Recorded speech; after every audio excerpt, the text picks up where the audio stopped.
Hi there, welcome to Grain TV. I'm Kevin McNew. It's Wednesday, April 13th. Massively higher in the grains today. Let's take a look at the grain edge trading platform and see where we closed. In Chicago, beans continuing to defy gravity, gaining nearly 20 cents a bushel, closing May front month beans at 9.55 and 3/4. Corn also along for the ride, gaining 10 and 3/4, and wheat up 9 cents. News today was not terribly market driven.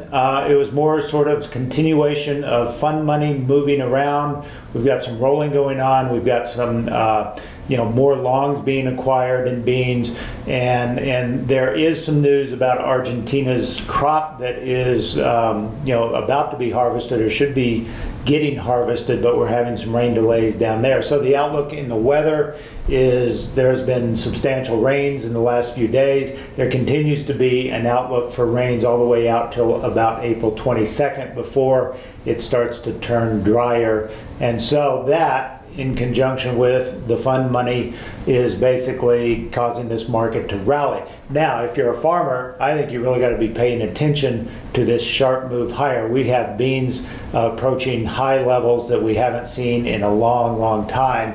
And fundamentally, as we've been talking about here on Grain TV, there's not much to hang our hat on for beans going above $10.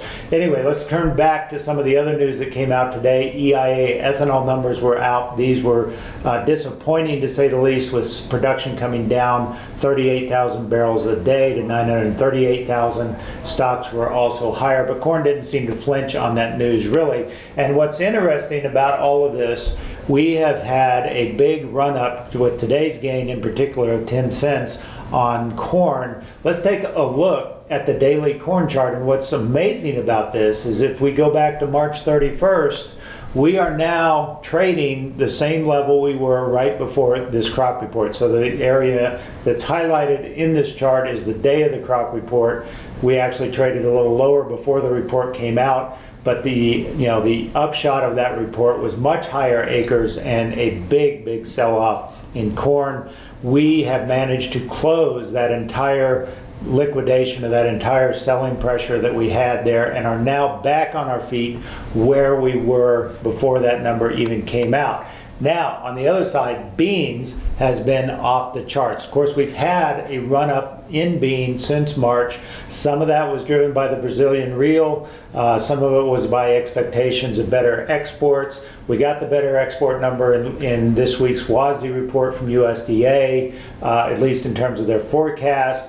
And of course the Brazilian real has been strong, and now we're adding into this the potential for Argentina to have maybe some yield loss, maybe some production cuts, but certainly a delayed harvest. And so that has really catapulted this market on November beans up to what we would have thought was astronomically high levels just a few weeks ago, getting close to almost 970 a bushel, closing today around 967. If you look at our comparison chart, this is where we are fundamentally, and we talked about this yesterday, but today we're going to update it with the new high level November bean price at 967. Compare that to this time last year. 942 was the November futures this time last year. Look at our stocks.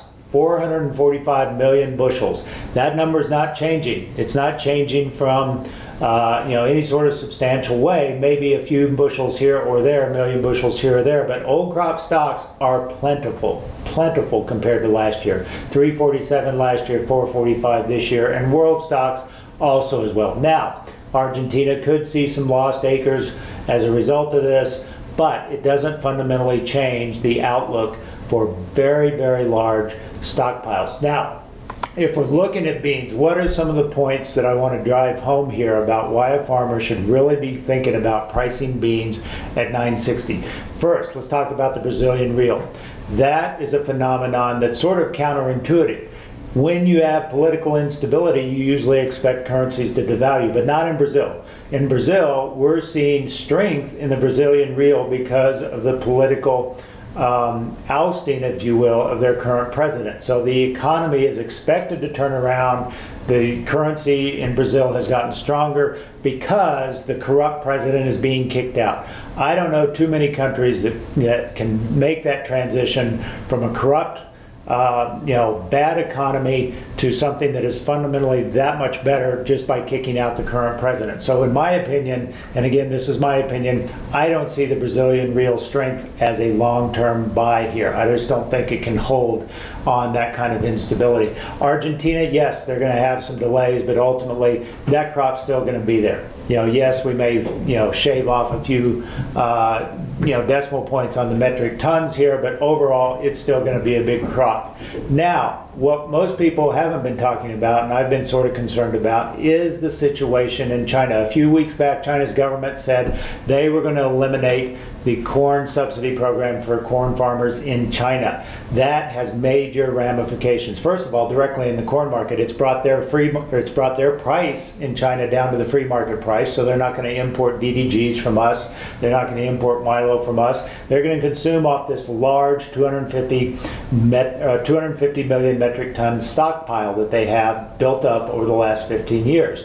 Secondly, what are China farmers going to grow? They've been growing corn for the last 15 years thanks to this subsidy. They're now turning to soybeans.